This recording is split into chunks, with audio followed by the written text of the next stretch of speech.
Hello. हाँ, hello. Hello. हाँ, नमस्कार। एफएम विविध भारती वाराणसी, आकाशवाणी वाराणसी से मैं ध्वनि मित्र पांडुरंग पुराणिक आपसे मुखातिब हूँ। और इस समय हमारे साथ दूरभाष पर जुड़ चुके हैं। मेरा नाम प्रवीण वसंत पटवर्धन है जी। और मैं लहरतारा वाराणसी में रहता हूँ। लहरधारा वाराणसी से रहते हैं प्रवीण जी। क्या करते हैं आप? मैं सरकारी विद्यालय में अध्यापक हूँ। जी। तो कहाँ पोस्टिंग है आपकी? मेरी चिरई गांव ब्लॉक में मेरी पोस्टिंग है। जी। तो इस समय देखिए कोरोना का दौर चल रहा है और बहुत सारे जो लोग हैं वो इधर से उधर यानी अपने कार्यस्थल से अपने घर की ओर जा रहे हैं। और बहुत हाँ। एक बड़ा दबाव है, जो रेल हो या जो भी सड़क मार्ग हो, दोनों मार्गों पर बहुत हाँ। दबाव है। और बहुत सारे लोग इधर उधर कर रहे हैं, तो उनके ज़रिए थोड़ा संक्रमण भी ज़्यादा बढ़ने की नौबत भी आ रही है, बढ़ भी रहा है, और उससे लोगों में भय हाँ। भी व्याप्त है। आप चूंकि एक अध्यापक हैं, तो इस संक्रमण को आप किस दृष्टि से देखते हैं? ये बढ़ रहा है और इसके क्या आगे और परिणाम हो सकते हैं? जैसा कि संक्रमण का दौर तो वास्तव में बढ़ रहा है, यह जी। बहुत चिंता का विषय है। जी। अभी जो हमारे पास मुख्य रूप से प्रवासी मजदूर जो वाराणसी में आ रहे हैं, जी। जी। जी। विशेषकर गुजरात के शहरों से, मुंबई से, जी। दिल्ली से, जी। तो उनके कारण अगर उनमें थोड़ी सी शिक्षा जागृत हो जाए जी। और वो होम क्वारंटाइन होने की जो प्रशासन की सलाह है जी। जी। उसे 100% मान लें, जी। तो इस संक्रमण को काफी हद तक काबू किया जा सकता है। यानी आपका मुख्य रूप से कहना यह है कि हर व्यक्ति के लिए शिक्षित होना बहुत जरूरी है, शिक्षा का बहुत महत्व है ना? हाँ, उन्हें कम से कम प्रशासन जो सूचनाएं दे रहा है जी। अपने स्तर से 100% प्रयास कर रहा है, जी। उनका सहयोग तो करना ही चाहिए जी। जी। जी। और वो शिक्षा से ही संभव हो सकेगा। जी। ये चीज आपने किस तरह से महसूस की? क्या आपके कार्यक्षेत्र में कुछ ऐसी बातें हुई या क्या हुआ? हाँ, मेरी ड्यूटी जी। कैंट स्टेशन पर प्रवासी मजदूरों का डाटा एकत्रीकरण के लिए लगी थी, जी। जिसमें उनका आधार कार्ड का नंबर पता करना था, जी। उनका मोबाइल नंबर, जी। वो किस शहर से आए हैं वाराणसी में और वाराणसी के आसपास के किस जिले में उनको जाना है। जी। साथ ही उन्होंने कितने वर्ष तक अपने कार्य क्षेत्र में अनुभव हासिल किया है, जी। क्योंकि हमको लगता है कि शायद सरकार का उद्देश्य यह हो जी। कि उन्हें उनके कर्म के हिसाब से, उनके अनुभव के हिसाब से कुछ जी। न कुछ रोजगार उपलब्ध कराया जाए। जी। जी। ये तो और बहुत। साथ ही जी। जो मुख्य उद्देश्य था कि उनको होम क्वारंटाइन की सलाह देना, जी। अगर मेडिकल जांच में वो पॉजिटिव निकलते हैं जी। तो उन्हें आइसोलेशन में रहने की सलाह देना, जी। ये मुख्य मुझे कार्य सौंपे गए थे। जी। जी। एक आप अध्यापक हैं, और अध्यापक होने के साथ साथ आपको प्रशासन की ओर से, सरकार की ओर से ये दायित्व भी आप सौंपे गए। क्या महसूस हाँ, किया? ये एक तो सेवा भाव वाला दायित्व था, क्या लगा आपको? कैसा अनुभव किया आपने? जो श्रमिक इस समय बाहरी शहरों से वाराणसी में आ रहे हैं, जी। वास्तव में उनके चेहरे पर बहुत ही भय, हताशा का माहौल था। जी। उन्हें लगता था कि सूझ ही नहीं रहा है कि एकाएक इस हंसती खेलती जिंदगी में ऐसा क्या हो गया जी। कि उन्हें अपने कार्यक्षेत्र को छोड़कर वापस अपने गृह क्षेत्र में आने का कोशिश करनी पड़ी, कदम आना उठाना पड़ा। पड़ा। जी। हाँ। जी। आपने जो कार्य किया, जो दायित्व निभाया, वो लगभग एक सप्ताह तक तो किस तरह ड्यूटी होती थी आपकी? आपकी सुबह मतलब मेरी टाइम क्या होता मेरी था? ड्यूटी का टाइमिंग रात को 10 से सुबह 6 था। जी।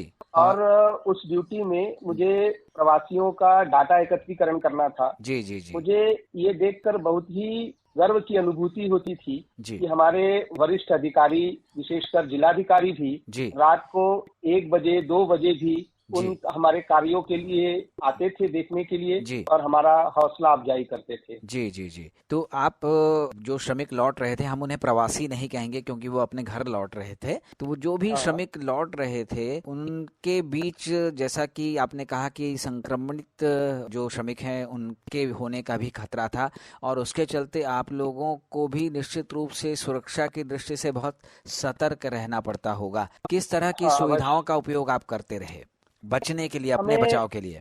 हमें प्रशासन की ओर से मास्क, सैनिटाइजर जी। उपलब्ध कराया गया था। जी। साथ ही एक थोड़ी दूरी पर उनसे बात करने की सलाह दी गई थी स्पेशली। जी। और हम अपनी सुरक्षा के लिए सर पर कैप पहनते थे। जी। और साथ ही प्रशासन बीच बीच में थोड़ी थोड़ी देर के बाद प्रत्येक ट्रेन के जाने और आने के पहले जी उस क्षेत्र को सैनिटाइज करता था। जी जी। तो आपको मन में भय नहीं लगता था कि हम, क्योंकि आप तो अध्यापक हैं और अध्यापन करना आपका कार्य है, आपको ऐसे कार्य में लगा दिया गया और ये मतलब थोड़ा कठिन भी है स्वास्थ्य की दृष्टि से भी, क्या घर के लोगों ने आपको इस कार्य को करने में सहयोग किया या उनके मन में भी कुछ इस तरह की भय की स्थिति रही?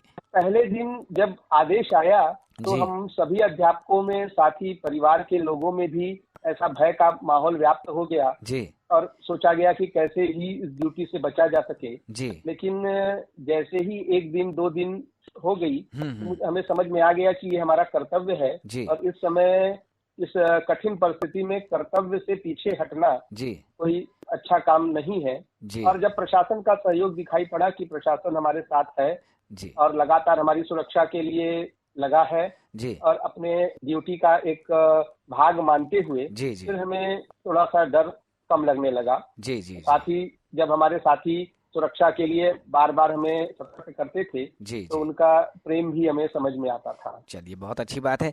तो एक हफ्ते तक इस दायित्व को निभाने के बाद अब इस कार्य से आपको मुक्त कर दिया गया है? अभी एक हफ्ते तक शायद क्वारंटाइन में, होम क्वारंटाइन में हमें भी रहने की सलाह दी गई है अच्छा। और फिर जैसा आदेश प्रशासन का आगे आता है जी जी उस जी हिसाब से हमें अगली ड्यूटी के लिए शायद भेजा जाए। जी जी जी वैसे अभी हम लोगों को विद्यालय में जाकर गांव के प्रवासी मजदूरों का पुनः डाटा एकत्र करना, जी उन्हें राशन मुहैया कराना, जी होम क्वारंटाइन की सलाह देना, जी जी उन श्रमिकों के बच्चों का एडमिशन जी जी। विद्यालय में सुचारू रूप से हो सके, उनके लिए प्रयास करना, ये हमारे कर्तव्यों में शामिल किया गया है। अच्छा, चलिए, बहुत अच्छी बात है। अच्छा, जो पढ़ाई या परीक्षाएं जो बच्चों की रह गई थी, तो उसके लिए भी कुछ प्रयास आपके विद्यालय की ओर से या शिक्षा विभाग की ओर से हो रहे हैं? हाँ, उन सभी बच्चों को जो जिनके पास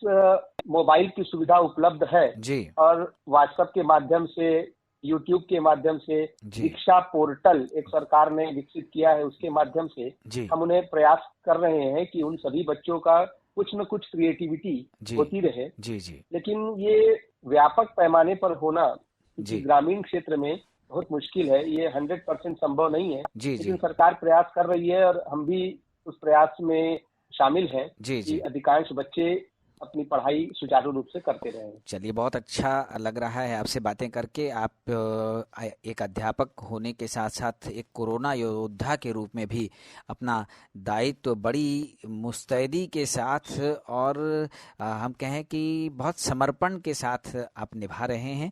बहुत बहुत अभिनंदन आपका। आपको हम आगे के लिए भी शुभकामनाएं देना चाहेंगे कि आपसे भी बहुत सारे लोगों को ये सीखना चाहिए कि जब भी ऐसा मौका आए कि हम देश के लिए कुछ कर सकें, अपने जो देशवासी हैं उनके लिए कुछ दायित्व निभा सकें, तो इससे बड़ी बात कुछ और हो नहीं सकती। तो हमें कभी भी ऐसे दायित्वों को निभाने से पीछे नहीं हटना चाहिए। चलते चलते प्रवीण वसंत पटवर्धन जी, आपसे एक बात और जानना चाहेंगे कि इस समय अनलॉक 1 की स्थिति है और बहुत सारे ऐसे जो बाजार थे या जो सुविधाएं थी उनका जो समय निर्धारित था उनको भी बढ़ा दिया गया है। लोगों का आवागमन भी अब पहले से ज़्यादा बढ़ गया है, कार्यालय भी खुल रहे हैं, लोगों की उपस्थिति भी बढ़ रही है। तो ऐसे लोगों में जो सामान्य जन हैं, आपके अनुभव के हिसाब से उनको किस तरह से सावधानी लेनी चाहिए? सामान्य जन को निश्चित रूप से जो भी जानकारी मिल रही है मीडिया के माध्यम से, अखबारों के माध्यम से,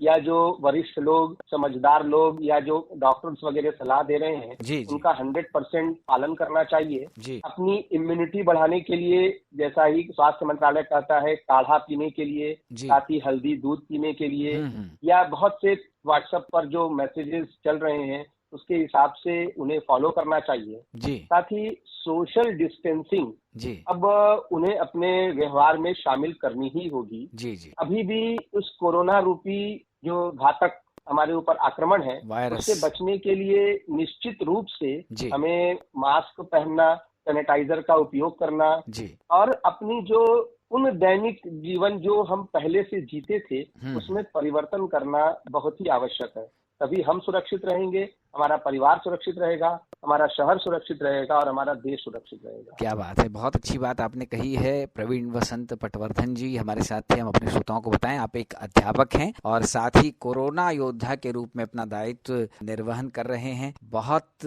अभिनंदन, शुभकामनाएं देते हुए इस बातचीत को विराम दे रहे हैं। अब आपसे विदा लेते हैं और कहते हैं नमस्कार। नमस्कार।